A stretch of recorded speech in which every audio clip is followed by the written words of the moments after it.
The Lord be with you. And with your spirit. A reading from the Holy Gospel according to St. John. Glory to you, O Lord.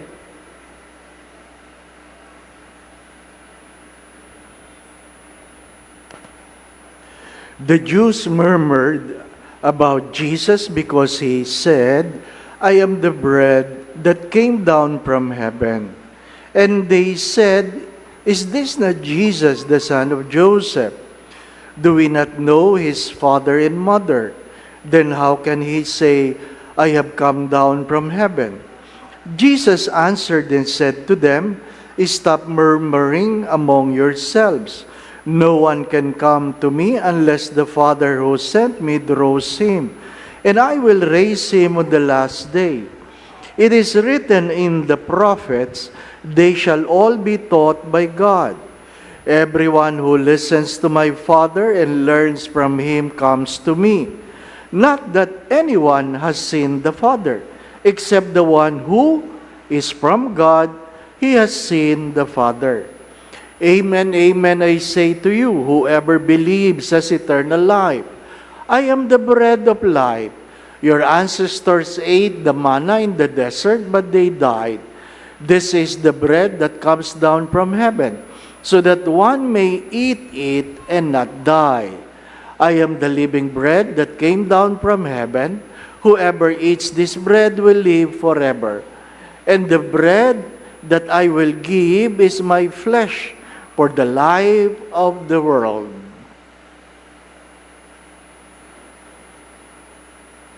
The Gospel of the Lord. Praise to you, Lord Jesus Christ.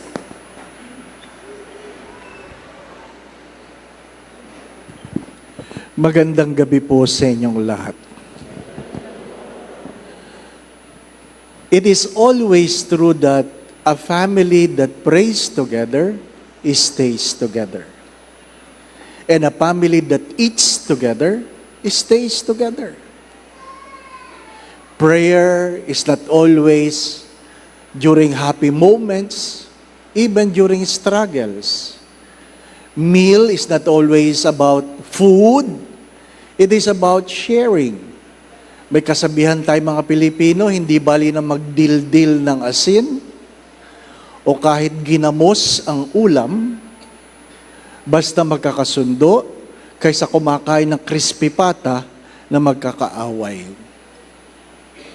In the Eucharist, we pray together and we eat together. So don't come to Mass just eating and not praying. Don't just come to Mass to pray and not receive the Holy Eucharist. You must have the disposition to pray and to receive the Eucharist. Kahapon, ginawa ko example yung ibang taong siguro nakalimutan ng mag-receive ng communion. Hindi na alam kung anong isasagot. The body of Christ, thank you, Father. Amen, ang sagot doon. Amen. Hindi thank you. Ha? Yung iba naman, ilalabas ang dila, nakataas ang kamay, hindi mo tuloy alam kung ibibigay mo sa bibig o sa kamay. May nag-comment, sabi, itatanong mo daw, Father, kung ano? Kung dine in o take out. What have we become? Yung iba nga pag nangungumunyon, di sumasagot, kumikindat lang.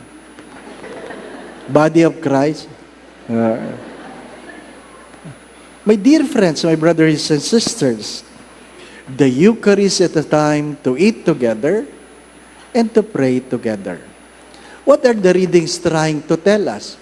The first reading reminds us of the word of Scott Peck, The Roadless Travel. The first line in that book says, life is difficult. And life will always be difficult. Remind yourself, life will always be difficult. You can always grumble, but move on. The first reading, a prophet grumbles, and yet he obeys. And yet he obeys. Yung mga magulang, sana tinuturuan niyo yung mga anak na gawin ang mga bagay na tama kahit hindi magaan sa kalooban. Pag sinabi yung maghugas ng pinggan at nagdadabog, paghugasin mo pa rin ang pinggan. It is a form of discipline. As many times I have said, this discipline is never about punishment. Discipline is embracing certain habits so that we will be able to live a life of excellence and distinction. Discipline yourself. The late Jaime Cardinal Sin would always remind us that you are always in disposition to obey, regardless of. He will call you anytime and tell you next day or tomorrow or next week, you will move from one assignment to another. Ganun kabilis noon. Walang consultation. 3 beses ako niyang natawagan. Ha? Pagkamisan ang tanong, how are you? Are you happy? Siyempre, pag tinanong ka ng kardinal mo, kahit hindi ka happy, ang sagot mo, yes sir, mate, I'm happy. Di ba ano? Good. You transfer. Oh, wala na. Wala na yung happiness mo. Hindi po ba? Ano? Ha? Sabi ng isang pari, sinabihan siya, you transfer. When your eminence, tomorrow. Sabi ba naman ng pari, your eminence, can I pray about it? Ganda nga naman, ano? Can I pray about it? And the eminence said, the cardinal said, that's very good. Yes, you pray, but you transfer tomorrow. Why? Why?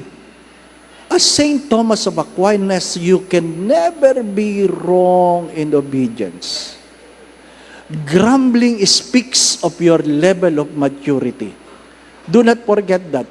Your grumbling speaks of your level of maturity. Hayaan mo lang. Pagka minsan, pakainin mo lang. May mga problemang hindi mo talaga masosolve. Anong solusyon? Kung hindi mo itutulog, ikain mo. That's the first reading. What is the second reading all about? However you feel about it, do not forget, don't commit sin. Don't commit sin. Pwede kang mag-grumble, pwede kang mag-murmur. Just don't commit sin. Your anger will not change the situation. May mga taong pag umulan, galit na galit. As if, pag nagagalit sila, titigil ang ulan. Di ba? Mga minamahal na mga kapatid, as I always say this, bring your umbrella. The umbrella will not stop the rain, but it will help you walk through it. Kung walang umbrella, learn to dance under the rain. Di ba? Mga minamahal na mga kapatid, bakit mo kailangang sabi nga sa mga Bisaya, bagulbol ng bagulbol, ha? Na wala namang mangyayari. Di po ba, ano? Learn. Learn to go beyond how you feel. What is the gospel trying to tell us? You must know where you draw your strength. You must know where you draw your strength. Huwag mong kakalimutan yon. We have a God who offers Himself. I am the bread of life. As I always say this, you want to be holy? Stay focused. Know your priorities. Live a balanced life, orate labora. And lastly, do not be afraid to make painful decisions for God. Do not be afraid to make painful decisions for God. Why? God has already made a painful decision for you. So, if it will help you to be holy, then go for it. Go for it. Do not be afraid. God is offering Himself. I am the bread of life. My dear friends, my brothers and sisters, hindi natatapos ang problema.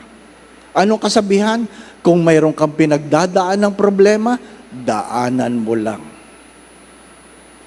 Inuulit ko, kung mayroon kang pinagdadaan ng problema, daanan mo lang. Huwag mong ibabahay. Kasi pag binahay mo, tatagal. Di pa ba, ano? Dadaanan ko lang. Ha? Kung ang problema may mukha, daanan mo lang. Ha? Problema ka. O, daanan mo lang, di ba? Huwag mo na kausapin. Problema, hindi pa ba, ano? Sabi nga, alam mo, nung ako'y may sakit, nandun ka. Nung ako'y bumagsak, nandun ka. Nung natanggal ako sa trabaho, nandun ka. Nung ako'y lumuluha, nandun ka. Feeling ko ikaw lahat ang dahilan. Di ba? Dapat kilala mo. Di po ba, ano? Mga minamahal na ba, kapatid? Learn to laugh. Tawanan mo ang iyong problema.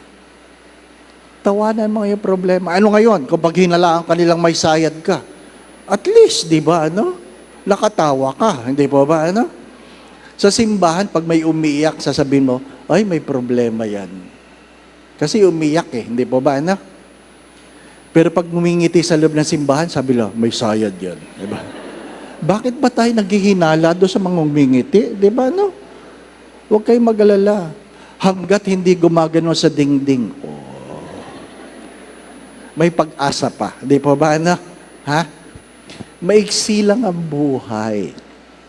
Seriously, maiksi lang ang buhay. Why waste your time grumbling? Why waste your time murmuring? Why waste your time complaining about life? My dear friends, my brothers and sisters, you can never change the world, but you can always change your attitude. Remember that.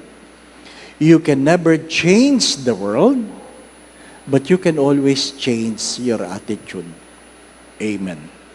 Going back to what I said, my brothers and sisters, our grumbling speaks of our level of maturity. Do not forget this, grumbling, murmuring will not add solutions to your problem. It will simply rob you of your peace. It will simply rob you of your peace. Ha? So, gawin mo lang yan. Huwag niyong kakalimutan, lahat ng problema may solusyon. Kaya kung ang problema mo walang solusyon, hindi yan problema. Ang tawag dyan ay misteryo. Ha? All problems have solutions. Pahabol lang. 3 years in the priesthood, I was called to serve in the seminary, and I told my spiritual director, Father Ben, pag nilagay mo talaga ako sa seminaryo, mamamatay ako. Hindi na pinatagal. Sabi lang niya, don't worry. Ipalilibing kita. Ha? My dear friends, my brothers and sisters, we have a God who cares, a God who trains. So, remember this. Stop grumbling, stop murmuring. Ask the Lord to simply bless your work. Amen. The Lord be with you.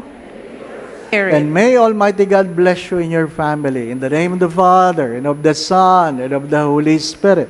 Amen. We now go in peace to love and serve the Lord. Thanks be to God.